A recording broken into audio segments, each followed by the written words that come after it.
नमस्कार, स्वागत है आप सभी का उत्तराखंड न्यूज में। मैं हूं आपके साथ कुमार कुणाल धीरज। उत्तराखंड में जल्द ही केदारनाथ विधानसभा के लिए उपचुनाव होने जा रहे हैं। वहीं उपचुनाव को लेकर बीजेपी ने अपनी तैयारियों को बेहद तेज कर दिया है। बीजेपी ने मंडल स्तर पर मंत्रियों को भी केदारनाथ विधानसभा की जिम्मेदारी दे रखी है। दूसरी तरफ कांग्रेस भी अपनी तैयारी को आगे बढ़ाते हुए दिख रही है। केदारनाथ विधानसभा में जीत का पूरा भरोसा दिखा रही है।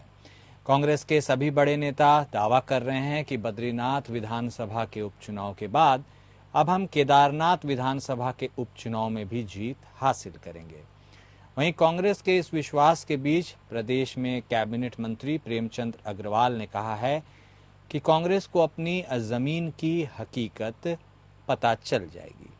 प्रेमचंद अग्रवाल ने कहा कि हम चुनाव के लिए पूरी तरह से तैयार हैं। हम सिर्फ संगठनात्मक दृष्टि से ही नहीं बल्कि सरकार और केंद्र की दृष्टि से भी इस चुनाव को लेकर पूरी तरह से तैयार हैं।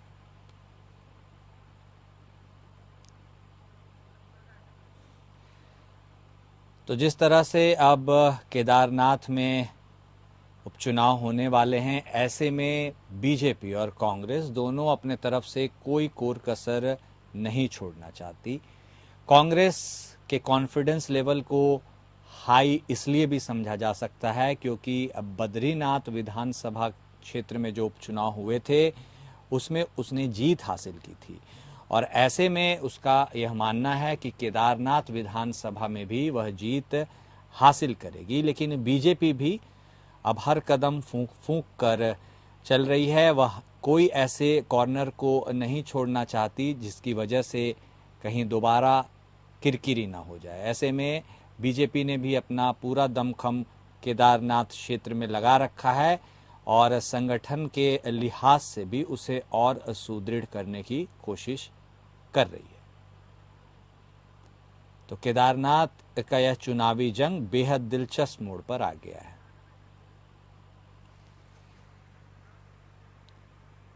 अंकिता भंडारी हत्याकांड की गुत्थी कब सुलझेगी यह किसी को नहीं पता, लेकिन उत्तराखंड में अंकिता भंडारी के नाम पर राजनीति जमकर हो रही है। अगर बात करें कांग्रेस की तो कांग्रेस किसी भी तरह से अंकिता भंडारी हत्याकांड के मुद्दे को नहीं भुलाना चाहती और यह नज़र भी आ रहा है। खास तौर पर कांग्रेस के वरिष्ठ नेता गणेश गोदियाल तो हर मंच पर अंकिता भंडारी को इंसाफ न मिलने की आवाज़ उठाते रहते हैं। एक बार फिर से उन्होंने कहा है कि अंकिता भंडारी को इंसाफ नहीं मिलने वाला है। गणेश गोदियाल का यह बयान जैसे ही सामने आया उसके बाद बीजेपी के प्रदेश अध्यक्ष महेंद्र भट्ट हमलावर हुए। उन्होंने गणेश गोदियाल को कहा है कि वो अंकिता भंडारी को बदनाम करना बंद कर दें। आगे उन्होंने कहा कि एक बेटी आज जो इस दुनिया में नहीं है उसके चरित्र पर कांग्रेस लांछन लगाना बंद कर दे। अगर कांग्रेस के पास कोई सबूत है तो उसे कोर्ट के सामने रखें।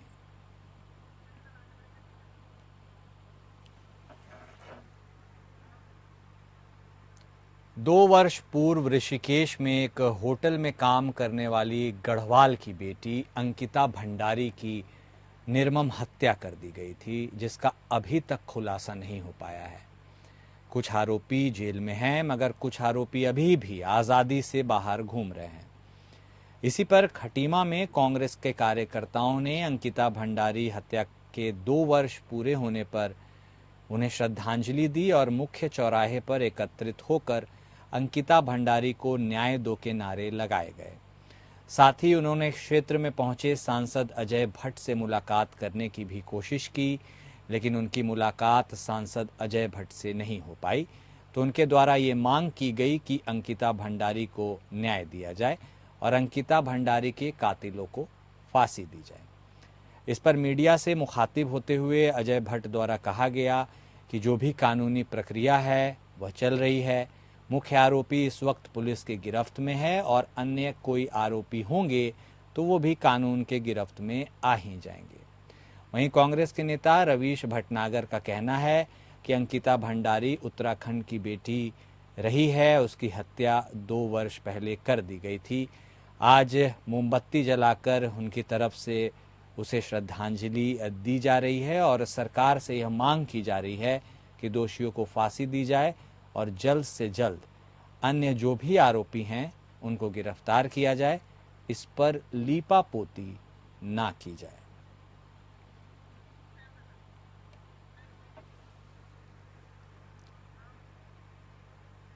बीजेपी के संगठन पर्व के अंतर्गत बुधवार को बड़ी संख्या में वरिष्ठ चिकित्सकों और अधिकारियों ने पार्टी की प्राथमिक सदस्यता ग्रहण की है।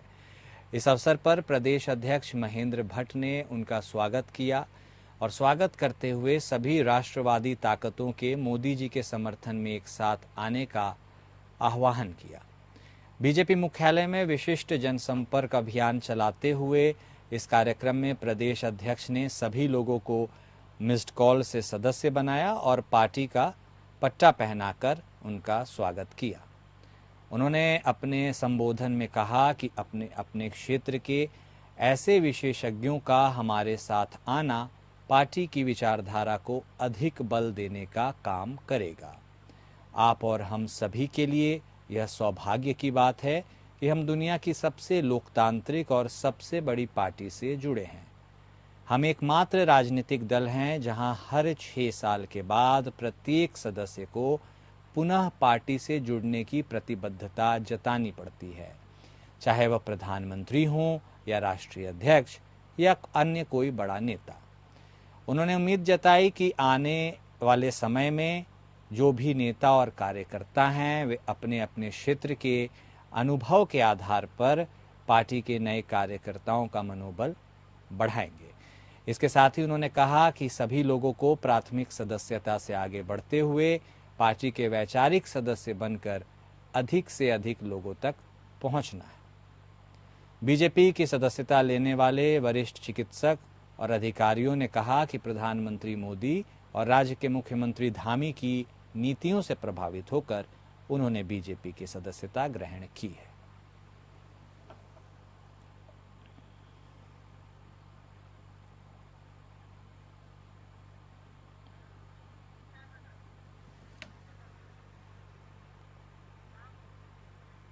उत्तराखंड उत्तर प्रदेश नगर निगम अधिनियम 1959 संशोधन विधेयक पर प्रवर समिति की आज पहली बैठक हुई।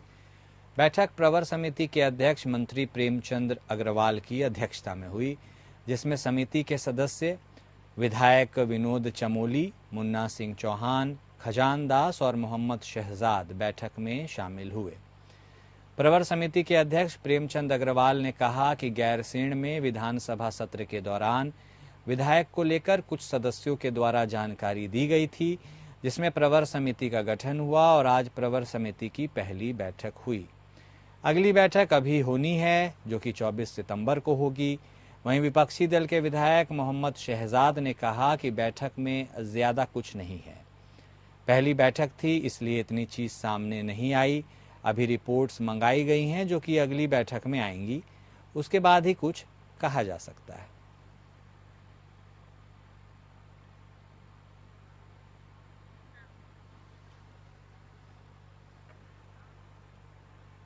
और अब खबर उधम सिंह नगर के खटीमा से है, जहां मेलाघाट क्षेत्र से लगे भारत नेपाल सीमा पर तैनात सीमा सुरक्षा बल के अधिकारियों और स्थानीय पुलिस विभाग, वन विभाग और राजस्व विभाग की संयुक्त टीम ने केंद्र सरकार द्वारा जारी निर्देशों के अनुसार सीमा क्षेत्र से अतिक्रमण का सर्वे किया, जिसमें पोल्ट्री फार्म की खतौनी दर्ज पाई गई। वहीं तत्कालीन सर्वे में पोल्ट्री फार्म हटाने को लेकर संचिता वर्मा तत्कालीन कार्रवाई करते हुए मौके पर पहुंची। साथ ही बताया कि सूचना मिली थी कि पोल्ट्री फार्म अतिक्रमण की जद में आने के कारण हटाए जाने के लिए कहा गया है। वहीं फार्म के मालिक अर्जुन ने बताया कि लगभग 40 वर्षों से रहते आ रहे हैं। एसएसबी कैंप से लगभग 500 मीटर दूरी पर स्थित है, नो मैंस लैंड से भी दूरी पर है। साथ ही लोन लेकर वहां पर काम किया जा रहा है। उन्होंने कुछ दिनों से के लिए प्रशासन से मोहलत मांगी है। इस दौरान तहसीलदार हिमांशु जोशी ने जानकारी देते हुए बताया कि भारत नेपाल सीमा पर तैनात सीमा सुरक्षा बल, पुलिस विभाग, वन विभाग और राजस्व विभाग की संयुक्त टीम ने नो मैन्स लैंड 0 किलोमीटर से लेकर 15 किलोमीटर के अंतर्गत हुए अतिक्रमण को चिन्हित करने का कार्य किया है, जिसकी रिपोर्ट उच्चाधिकारियों को भेजी गई है। इसके बाद प्राप्त होने वाले निर्देशों के अनुसार अतिक्रमण को हटाने की कार्रवाई शुरू होगी। इस दौरान सीमा पर तैनात सुरक्षा एजेंसियों और अधिकारियों के साथ वन क्षेत्राधिकारी, तहसीलदार और अन्य विभागीय कर्मचारी उपस्थित रहे।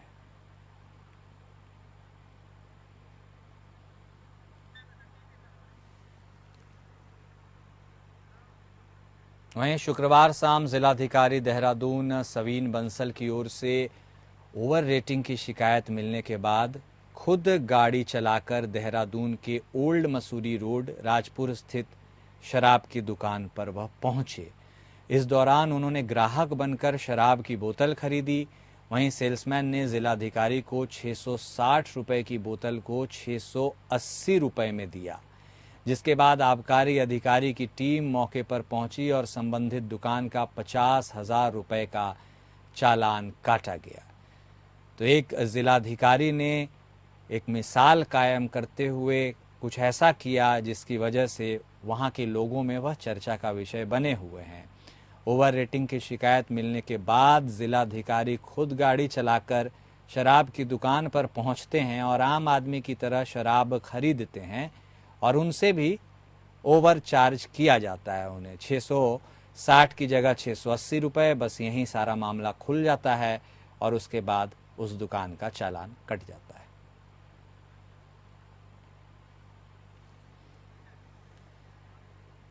नगर निगम देहरादून ने विभिन्न वार्डों की शुल्क एकत्रीकरण का कार्य महिला स्वयं सहायता समूह से कराने का निर्णय लिया है।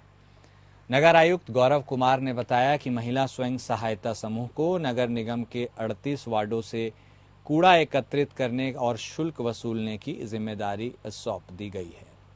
सभी महिला समूह को वार्डों का आवंटन कर दिया गया है। वहीं समूह की महिलाओं को शुल्क वसूलने पर कमीशन दिया जाएगा।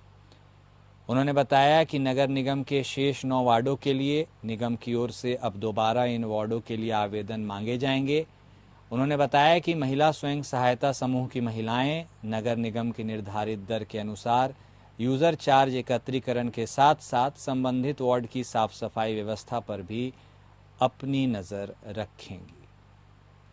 सरोवर नगरी नैनीताल में नगर कांग्रेस कमेटी द्वारा राष्ट्रीय और प्रदेश नेतृत्व के आह्वान पर कांग्रेस पार्टी के शीर्ष नेता और लोकसभा में नेता प्रतिपक्ष राहुल गांधी के खिलाफ अनर्गल बयानबाजी और जान से मारने की धमकी के खिलाफ नगर अध्यक्ष अनुपम कबड़वाल के नेतृत्व में गांधी चौक पर केंद्र की बीजेपी सरकार का पुतला फूंक कर प्रदर्शन किया गया। इस अवसर पर नगर अध्यक्ष अनुपम कबड़वाल ने कहा कि बीजेपी के पूर्व विधायक तरविंदर सिंह मारवाह, विधायक संजय गायकवाड़ और केंद्रीय मंत्री रवनीत सिंह बिट्टू द्वारा बीजेपी के शीर्ष नेतृत्व के इशारे पर नेता प्रतिपक्ष के खिलाफ इस प्रकार की अनर्गल बयानबाजी की जा रही है, जिसे कांग्रेस का कोई भी कार्यकर्ता किसी भी रूप में बर्दाश्त नहीं करेगा। कांग्रेस जन सड़क पर उतरकर इसका विरोध करेंगे।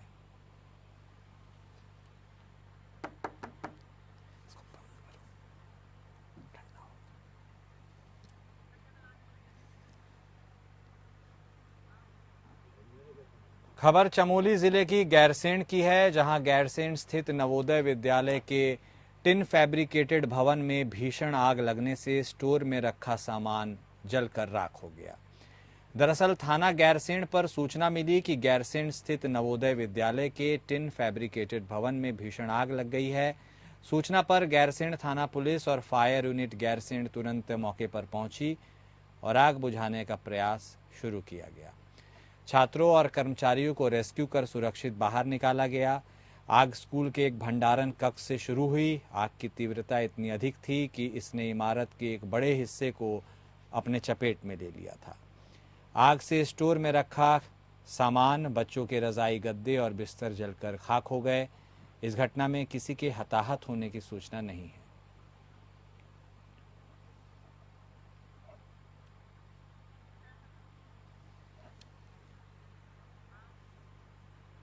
रुद्रपुर के आदर्श कॉलोनी के चौकी इंचार्ज संदीप पिलखवाल पर एक युवक के साथ मारपीट करने के आरोप लगे हैं। ये वीडियो सोशल मीडिया में वायरल हो रहा है। चौकी इंचार्ज पर आरोप है कि दोपहिया वाहन की चेकिंग के दौरान उन्होंने युवक से मारपीट की। युवक द्वारा वीडियो बनाने पर चौकी इंचार्ज भड़क गए। वीडियो में दिख रहा है कि युवक भी पूरे तरीके से चौकी इंचार्ज के व्यवहार का विरोध कर रहा है और आरोप को झूठा कह रहा है। तो ये वीडियो हम आपको दिखा रहे हैं जहां किस तरह से उधम सिंह नगर में एक चौकी इंचार्ज के अभद्र व्यवहार करने की बात सामने आ रही है। वाहन चेकिंग के दौरान युवक को रोका गया, उसके बाद बातचीत ज़्यादा बढ़ गई और उसके बाद चौकी इंचार्ज ने युवक पर हाथ छोड़ दिया। इसका वीडियो सोशल मीडिया पर वायरल हो रहा है।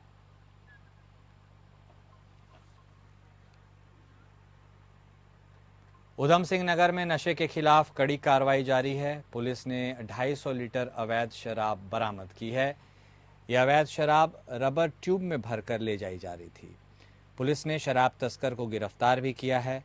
वरिष्ठ पुलिस अधीक्षक द्वारा जनपद में नशे, अवैध शराब, मादक पदार्थ की रोकथाम हेतु चलाए जा रहे अभियान के तहत थानाध्यक्ष नान कमत्ता के नेतृत्व में करीब 8 बजे घटनास्थल पर आनंद नगर हाईवे पर करीब 50 मीटर आगे एक व्यक्ति को 4 कट्टों के अंदर काले रबड़ की ट्यूबों में करीब 250 लीटर अवैध कच्ची शराब और एक वाहन स्विफ्ट डिजायर के साथ गिरफ्तार किया गया।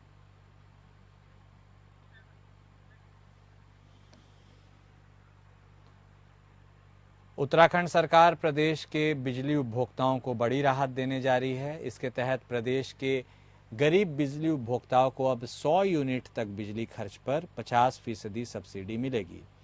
उच्च हिमालयी क्षेत्रों में इसके लिए 200 यूनिट तक का मानक बनाया गया है। इस योजना से प्रदेश के लगभग 11,40,000 उपभोक्ताओं को लाभ होगा। प्रदेश के ऊर्जा सचिव मीनाक्षी सुंदरम ने कहा कि जल्द ही अनुमोदन के बाद इसकी घोषणा कर दी जाएगी और इससे गरीब तबके के लोगों को फायदा होगा।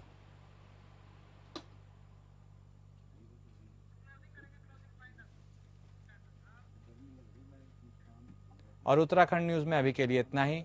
नमस्कार।